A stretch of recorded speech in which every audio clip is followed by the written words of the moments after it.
ভালোভাবে ব্যাটটা থেকে আগে কোনটা গ্রিপ করবো বলো, তখনই কোনটা? হ্যাঁ, ভালো গ্রিপ করো।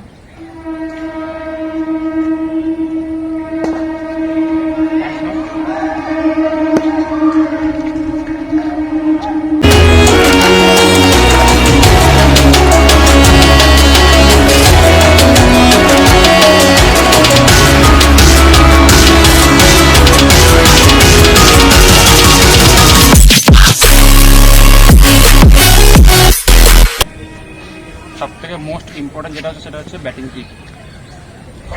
একটা ব্যাটসম্যানের ব্যাটিং গ্রিপ যত ভালো হবে তার ইনিংসটা কিন্তু তত বেশি ক্যারি করতে পারবে। ব্যাটিং গ্রিপের উপর ডিপেন্ড করছে সে কত দূর খেলতে পারবে। ঠিক আছে, এবার এটা হচ্ছে 1 নম্বর পয়েন্ট। 2 নম্বর পয়েন্ট হচ্ছে ব্যাটিং টার্নস। ব্যাটিং গ্রিপের পর হচ্ছে ব্যাটিং টার্নস। আর 3 নম্বর পয়েন্ট যেটা হচ্ছে ফুটওয়ার্ক।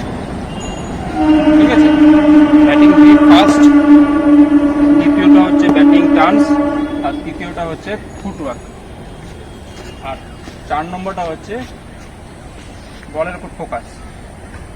ঠিক আছে, এই 4টে জিনিস যে ব্যাটসম্যানের ভালো থাকবে সে ব্যাটসম্যান তত বেশি ইনিংসে ক্যারি করতে পারবে। ঠিক আছে, তাহলে আমরা প্রথমে কি দেখবো, ব্যাটিং গ্রিপটা দেখবো। তাহলে ব্যাটিং গ্রিপটা আমার কি বেসিক যে নিয়মটা আছে দেখ, বিভিন্ন ক্রিকেটার বিভিন্ন ব্যাটসম্যান বিভিন্ন রকম গ্রিপ করে। বিরাট কোহলির আলাদা, সচিনের আলাদা, ক্রিস গেলের আলাদা, ডুপ্লেসিসের আলাদা, এবি ডিভিলিয়ার্সের আলাদা, তোর স্মিথের অস্ট্রেলিয়ার স্মিথ তার আলাদা। প্রত্যেকটা ব্যাটসম্যানের গ্রিপ আলাদা আলাদা হয়, আবার কিছু কিছু ব্যাটসম্যানের একই রকম হয়। কিন্তু যখন আমরা শূন্য থেকে আমরা যে কোনো জিনিস শিখবো, তাহলে আমাদেরকে আগে বেসিকটা ঠিক করতে হবে। আমি বারবার বলছি বেসিকটা ঠিক কর, যেমন বেসিকটা সঠিক করতে হবে। বেসিক নিয়মটাই হচ্ছে যেটা, যে আমাকে আগে জানতে হবে আমার টপ হ্যান্ডটার গ্রিপ আর বটম হ্যান্ডের গ্রিপ। তার আগে জানতে হবে যে ব্যাটের কোন পজিশনে আমাকে আমার হাত দুটোকে গ্রিপ করতে হবে। এটা হচ্ছে ব্যাটের আউটার এজ, এটা হচ্ছে ইনার এজ, এটা আউটার স্লাইস, এটা ইনার স্লাইস। আমার ব্যাটিংয়ের ক্ষেত্রে আমার বটম হ্যান্ডটা এই যে আউটার স্লাইস আছে, আউটার স্লাইসের দিকে, এই ভেতরটার দিকে থাকবে, এদিকটাই থাকবে, আউটার স্লাইসের দিকটাই থাকবে। এটা ইনার স্লাইসের দিকে যেন না আসে, এরকম যেন না ঘুরে যায়। ঠিক আছে, এই আমার যে ভি অংশটা আছে, ঠিক আছে, আমি আগে এই ভি পজিশনটা করবো। ভি পজিশনটা করে ঠিক আউটার স্লাইসের দিকে আমি আমার এই গ্রিপটাকে করব। ঠিক আছে, এটা বটম হ্যান্ডের গ্রিপ হয়ে গেল। টপ হ্যান্ডের গ্রিপটা হচ্ছে আউটার এজ আর আউটার স্লাইস, এই দুটোর মাঝখানে যে অংশটা, এই জায়গাটা আছে, এই জায়গার যে কোনো দিকে তুমি তোমার টপ হ্যান্ডের গ্রিপটাকে তুমি রাখতে পারো, যে কোনো দিকে রাখতে পারো। এবার দেখে নেবে যে তোমার এই দুটো ভি এক লাইনে আছে কিনা। ঠিক আছে, যদি নাও থাকে, তুমি যেটা ধরে কমফোর্টেবল হচ্ছ, তবে এটা মনে রাখবে যে তোমার এই যে বটম হ্যান্ডের যে ভি অংশটা, এটা যেন ইনার স্ল্যাশের দিকে না চলে যায়। তাহলে এই ক্ষেত্রে কি বলতো, তোমার ব্যাটের যে ফেসটা এটা লক হয়ে যাবে, বলের দিকে ফলতুটা হবে না, এটা লক হয়ে যাবে। এই ক্ষেত্রে কিন্তু তোমার আউট এজ লেগে স্লিপ, গালি, ফার্স্ট স্লিপ, কিপারে ধরা পড়ে যেতে পারো। ঠিক আছে, তাহলে আমাকে এটা লক্ষ্য রাখতে হবে। যখন আমি গ্রিপ করব, দেখে নিতে হবে গ্রিপটা বারবার আমাকে।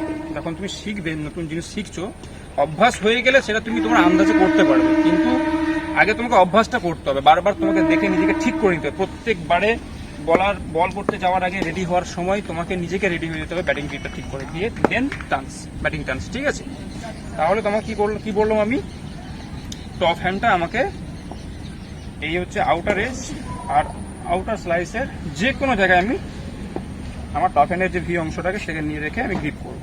ঠিক আছে, এবার ব্যাটটা ধরবো কোথায়?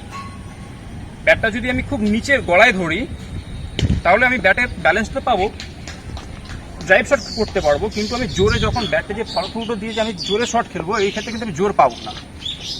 আবার ওপরে যদি টপে একদম ব্যাটের টপে যদি ব্যাটটা আমি গ্রিপ করি, জোর তো পাবো, কিন্তু আমার এই ক্ষেত্রে আমার যে পাঞ্চ এরিয়াটা, এই যে এরিয়াটা, এটা এক্ষেত্রে উপরে চলে আসছে, এই জায়গাটা। তাহলে আমি জোর পাবো, ব্যাটের জোরটা পাবো, কিন্তু ব্যাটের এটা পাবো না, ড্রাইভটা পাবো না, ব্যালেন্সটা পাবো না, ব্যালেন্সটা হারিয়ে। তাহলে আমি খুব নিচেও ব্যাট গ্রিপ করবো না, আর একদম ওপরেও করবো না, একদম মাঝ বরাবর আমি ব্যাটটাকে ধরবো। ব্যাটের একদম হ্যান্ডেলের গলা থেকে এই অংশটা এতটা গ্যাপ রাখবে, 1 ইঞ্চি 2 ইঞ্চি গ্যাপ রেখে তোমার যত কমফোর্টেবল মনে হয় দিয়ে একদম বাটার হ্যান্ডের পাশাপাশি টপ হ্যান্ডটাকে গ্রিপ করবে। টপ হ্যান্ডটা যখন গ্রিপ করবে টপ হ্যান্ডটা শক্ত টাইট করে ধরবে, বাটার হ্যান্ডটা জাস্ট সাপোর্টের জন্য রাখবে। ঠিক আছে, ড্রাইভ শট যখন তুমি খেলবে অলওয়েজ টপ হ্যান্ডের উপর জোর দিয়ে খেলতে হবে তোমাকে। ঠিক আছে, কখনো তুমি বাটার হ্যান্ডের জোরে তুমি ড্রাইভ শট খেলতে যাবে না, এক্ষেত্রে কিন্তু তোমার ব্যাটের ফেসটা কুইক খুলে যাবে। আর কুইক যদি ব্যাটের ফেসটা খুলে যায় তাহলে কিন্তু তুমি বলটা এয়ারে মেরে দেবে। বলটা এয়ারে মারলে তুমি যদি বল কন্ট্রোলে না থাকে, জোর যদি পাঞ্চ সেরকম জোর না হয়, তাহলে তুমি ক্যাচে ধরা পড়ে যাবে। সে বলারের হাতে হতে পারে, মিড অফে হতে পারে, মিডনে হতে পারে, বা বাউন্ডারি লাইনে হতে পারে, যে কোনো দিকে তুমি ক্যাচ আউট হয়ে যেতে পারো। ঠিক আছে, তাহলে এই ক্ষেত্রে আমাকে কি করতে হবে, একদম মাঝ বরাবর ব্যাটটাকে ধরে দুটো হাত একই জায়গাতে রেখে, মানে দুটো ভি এক লাইনে রেখে হাত দুটো পাশাপাশি রেখে আমি ব্যাটটাকে যদি গ্রিপ করি, তাহলে তুমি দেখবে এক্ষেত্রে তোমার ব্যাটের ব্যালেন্সটাও সুন্দর আসছে, তুমি পাঞ্চও জোরে করতে পারবে, আর তুমি ড্রাইভে করতে পারো, তুমি ডিফেন্সও সুন্দরভাবে করতে পারো। ব্যাটের ব্যালেন্সটা তুমি দেখে নেবে। ঠিক আছে, ব্যাটের গ্রিপটা হচ্ছে ইন্ডিভিজুয়ালি নিজের মতো করে তুমি ধরতে পারো। তবে যেহেতু তোমরা নিজেরা যখন প্রথম থেকে 0-0 লেভেল থেকে শিখছো, তাহলে তোমাদের ক্ষেত্রে বেসিকটা ঠিক রাখতে হবে। বেসিক ঠিক রেখে তোমরা ব্যাট করো, এর উপরে তুমি কন্টিনিউ অভ্যাস করে করে করে করে যখন এটাকে কন্ট্রোলে নিয়ে চলে আসবে, তখন তুমি তোমার মতো করে ব্যাটিং গ্রিপ করে ব্যাটটাকে কন্ট্রোল রাখতে পারবে। ঠিক আছে, তখন তুমি তোমার মতো করে ব্যাটটাকে কন্ট্রোল রাখতে পারবে।